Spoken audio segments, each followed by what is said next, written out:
Hello students, आप सभी की इस यूट्यूब चैनल ग्रेड टीचर में स्वागत करते हैं। आज हम आप लोगों को आपने पहले वीडियो आपको हमने सेट के बारे में बताया था। आज हम आप लोगों को बताएंगे कि सेट को रिप्रेजेंट करने का तरीका। बेसिकली सेट को रिप्रेजेंट करने के दो तरीके होते हैं। पहला तरीका होता है रोस्टर मेथड या इसी को बोलते हैं टेबुलर मेथड, और दूसरा होता है क्या, सेट बिल्डर फॉर्म। ठीक है, बेसिकली होते हैं तीन, जिसमें एक आता है विजुअल सेट का ऑप्शन आता है। जो विजुअल का मतलब ये होता है कि उसमें हम दिखाते हैं कि हाँ किस एलिमेंट का, मतलब जैसे मान लीजिए इसमें दो सेट रहते हैं, एक सेट ए एक सेट बी, तो मतलब सेट ए का सेट बी के साथ कैसी मैपिंग होती है। तो चलिए स्टार्ट करते हैं। सबसे पहले रिप्रेजेंटेशन ऑफ सेट। तो हमने सबसे पहले आपको ये बताया कि जो सेट बेसिकली दो प्रकार के, मतलब सेट को बेसिकली दो प्रकार से डिनोट करते हैं। पहला क्या है, पहला होता है टेबुलर फॉर्म और रोस्टेड फॉर्म। क्या, टेबुलर फॉर्म या रोस्टेड फॉर्म।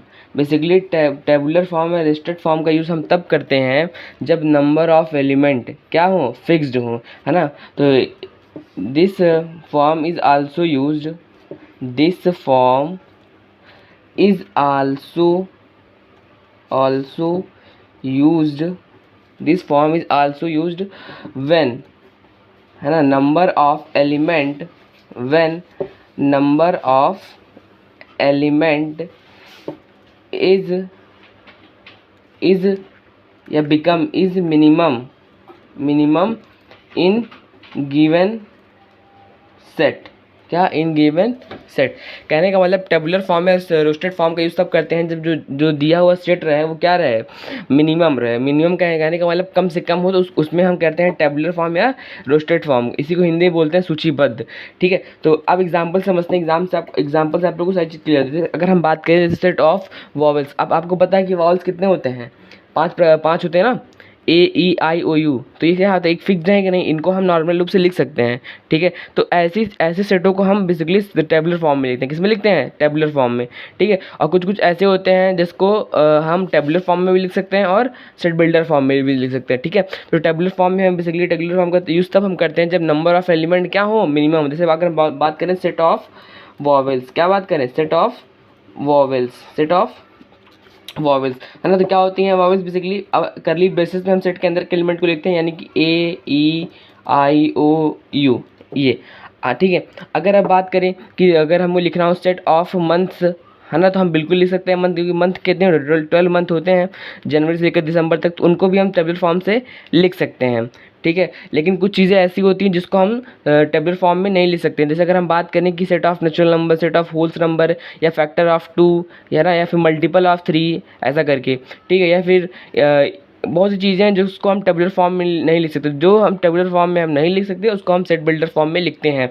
तो और एग्जाम्पल जैसे सेट ऑफ डेज, क्योंकि डेज क्या फिक्स होती है, मेरे 7 दिन होते हैं टोटल 8 दिन, है ना। तो उसको हम बेसिकली लिख सकते हैं संडे से स्टार्ट करके कहाँ तक, सैटरडे तक लिख सकते हैं।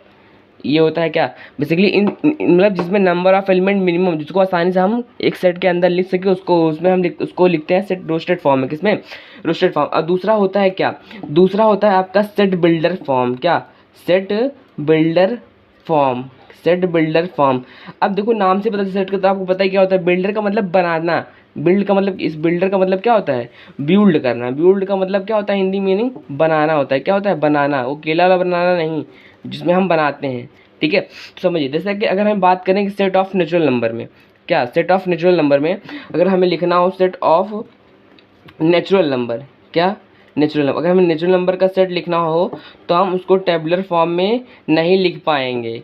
ठीक है, क्योंकि टेबुलर फॉर्म को यूज़ तभी करते हैं जब नंबर ऑफ एलिमेंट मिनिमम हो। क्या हो, मिनिमम। अगर हमें सेट ऑफ नेचुरल नंबर लिखना है तो हम क्या करते हैं, मतलब बेसिकली सेट बिल्डर फॉर्म में हम वेरिएबल लेते हैं। क्या लेते हैं, वेरिएबल लेते हैं। अब आपको पता है कि वेरिएबल लेते हैं, तो वेरिएबल का मतलब क्या होता है कि वेरिएबल की वैल्यू कभी फिक्स नहीं होती है, चेंज होती रहती है। मतलब इसमें हम अगर कोई एक वेरिएबल लें, फॉर एग्जाम्पल जैसे एक्स ले लें और ये सच दैट ले लें, हमने आपको पिछली वीडियो में बताया सच दैट क्या होता है। ठीक है, तो x is a natural number, x is a natural number.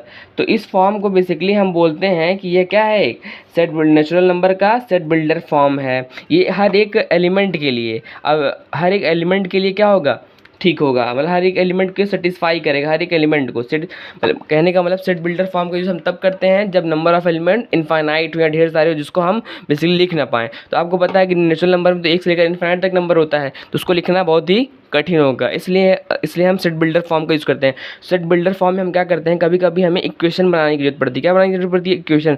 ऐसी इक्वेशन जो हर एक एलिमेंट, यानी कि जो सेट के अंदर हर एक एलिमेंट हो उनके लिए सेटिस्फाई करे। फॉर एग्जाम्पल यदि हमको बनाना हो किसका, सेट ऑफ है मल्टीपल ऑफ टू, क्या मल्टीपल ऑफ टू।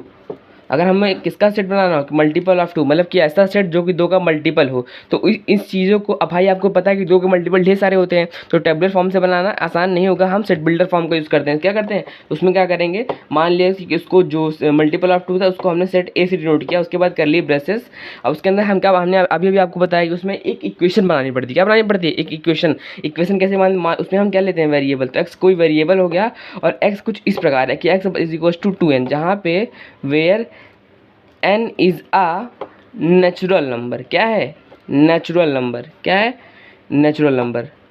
ठीक है, तो ये देखिए अब अपने हिसाब से देखिए, अगर x बराबर 2n है, तो अगर हम x बराबर, आपको पता है नेचुरल नंबर 1 से स्टार्ट होता है, तो यदि हम 1 रखें तो 2, अगर फिर n की वैल्यू 2 रख दें तो 2 2 जा 4, फिर 3 रखें 6, ऐसे करते करते आप देखेंगे कि हर एक जो होगा, जो भी आएगा आपका आउटपुट, वो सारे क्या होंगे, 2 के फैक्टर होंगे। देखिए 2 से 2 भी कट जाएगा, 2 से 4 भी कट जाएगा, 2 से 6 भी कट, अगर अगला ले लें 2 4 तो 8 हो जाएगा, ये भी 2 से कट जाएगा। अगर 2 5 ले लें तो ये भी 2 से कट जाएगा। कहने का मतलब हम सेट बिल्डर फॉर्म में एक इक्वेशन बनाते हैं, ऐसी इक्वेशन जो हर एक एलिमेंट के लिए, हर एक एलिमेंट को सेटिस्फाई करे।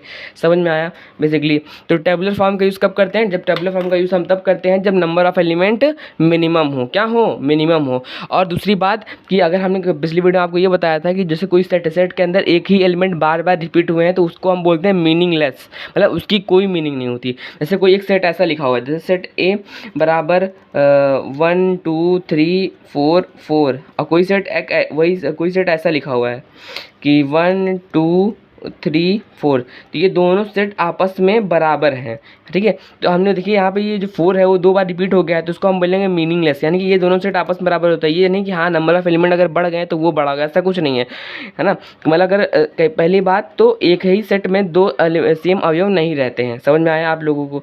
तो कोई भी 2 सेट आपस में अगर ये कहने का मतलब ये है कि एक ही एलिमेंट बार बार आया हुआ है, तो इसका मतलब ये नहीं कि वो अलग सेट है, वो दोनों यूनिक सेट के बराबर होता है। यूनिक का मतलब जैसे अगर इसमें देखिए सब सिंगल सिंगल आया, इसमें 4 रिपीट किया है इसलिए।